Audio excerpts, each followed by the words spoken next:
Assalamualaikum warahmatullahi wabarakatuh. Saya Nur Alia Izzati binti Muhammad Yusri, nombor matrik 234100079.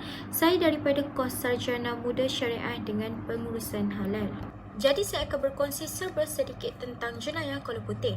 Okey, apa itu jenayah kolor putih? Jenayah kolor putih adalah merupakan jenayah yang dilakukan oleh golongan atasan yang berjawatan tinggi dan berkedudukan tinggi dalam masyarakat. Contohnya seperti doktor, peguam dan banyak lagi. Secara umumnya, jenayah kolor putih terdiri daripada jenayah rasuah, penyelewengan wang dan pecah amanah. Jadi hari ini kumpulan kami akan menerangkan sedikit sebanyak tentang penyelewengan.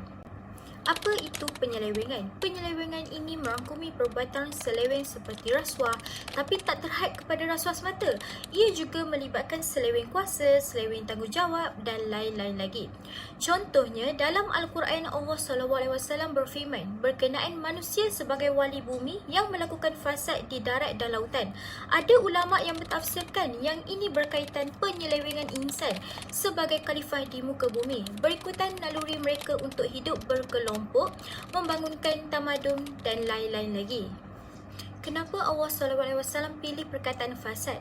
Sebab insan sebagai ciptaan yang paling sempurna juga yang paling berkemampuan untuk menilai lebih layak daripada haiwan. Contohnya, hidupan liar boleh bantu pelihara alam sekitar, tapi insan jauh lebih berkemampuan dan boleh mengawal dan menjinakkan haiwan sekalipun.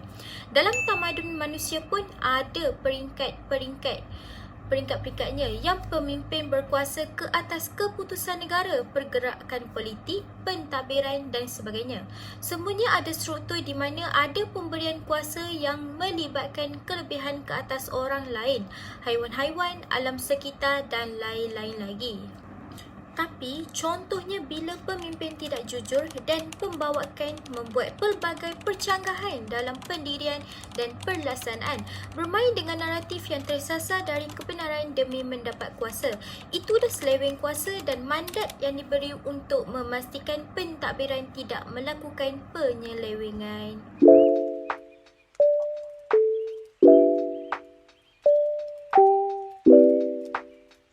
Saya Nur Aini Syairah binti Muhammad Syukri, nombor matrik 234100080. Jadi, berdasarkan jenayah kolor putih ini, ianya dapat dibuktikan kerana adanya kes penyelewengan wang syarikat yang mana terdapat dalam berita telah menyatakan seorang eksekutif akaun telah dipenjara 24 tahun kerana menyeleweng wang syarikat lebih daripada RM680,000. Untuk pengetahuan semua, kes ini telah berlaku sekitar 5 tahun lalu di Melaka. Pelaku telah dibicarakan semula dan dijatuhkan hukuman oleh Mahkamah Seksyen Ayer Keroh pada 2 Januari 2024.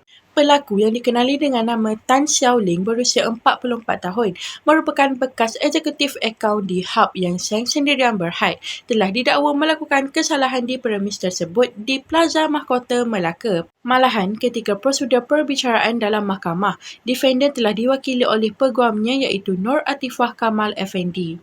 Ketika pertama kali dituduh di mahkamah sama pada 20 Jun tahun lalu, defendant Tan Xiao Ling mengaku tidak bersalah dan meminta agar dapat membicarakan semula semua dakwaannya. Ketika perbicaraan semula di Mahkamah Seksyen 2, dia telah mengaku bersalah atas 3 pertuduhan yang mana dia telah pecah amanah dengan memindahkan wang berjumlah RM386,858.85 daripada akaun United Overseas Bank milik syarikatnya kepada akaun peribadinya sendiri dan juga akaun bekas suaminya iaitu Yu Ming Kiat.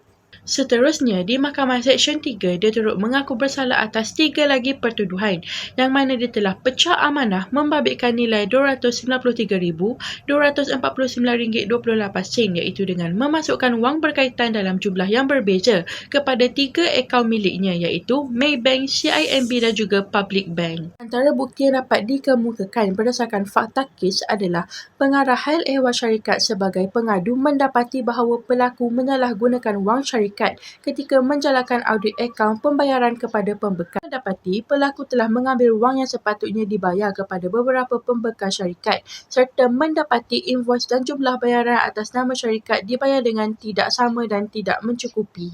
Tetapi menurut peguam kepada pelaku iaitu Nur Atifah Kamal Effendi menyatakan bahawa tertuduh menyeleweng wang syarikat akibat terpedaya dengan penipuan sindiket pelaburan dalam talian dan memohon agar hukuman diringankan. Oleh itu, kesemua jenayah ini didakwa mengikut Seksyen 408 Kanun Keseksaan. Untuk pengetahuan semua, perbicaraan kes ini berlangsung secara berasingan terhadap dua orang hakim iaitu Muhammad Sabri Ismail dan juga Dharma Fikri Abu Adam.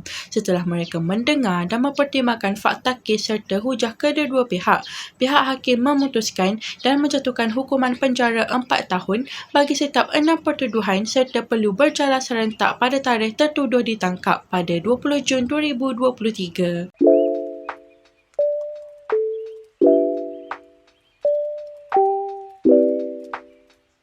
Nama saya Amirah Hanani binti Muhammad Zaki. Nombor matrik 23410081. Aktiviti penyelewengan atau risiko penyelewengan merujuk kepada potensi atau kebarangkalian bahawa individu, kumpulan atau entiti akan melakukan tindakan yang tidak sah atau yang tidak beretika, akan mengakibatkan kerugian atau kehilangan kepada sesebuah organisasi atau pihak yang terlibat. Risiko ini boleh timbul dalam pelbagai bentuk dan pelbagai konteks, termasuklah dalam bidang perniagaan, pentadbiran, kewangan, politik dan lain-lain. Sebagai contoh, aktiviti penyelewengan dan risikonya adalah penipuan kewangan, yang mana ini melibatkan manipulasi kewangan untuk mendapatkan keuntungan peribadi. Contohnya termasuklah pemalsuan dokumen, pengalihan wang atau manipulasi akaun. Seperti mana kes yang kita bincangkan, tertuduh melakukan penyelewengan wang syarikat akibat terpedaya dengan penipuan sindiket pelaburan dalam talian. Selain itu, risiko penyelewengan ini juga mengakibatkan penyalahgunaan kuasa, yang mana individu yang mempunyai kuasa atau akses yang luas boleh menyalahgunakannya untuk kepentingan peribadi, termasuk melalui rasuah ataupun nepotisme. Kehidupan pelaku akan terjejas dan berubah setelah kejadian penyelewengan ini berlaku. Dia akan mengalami masalah ekonomi kerana tiada punca pendapatan.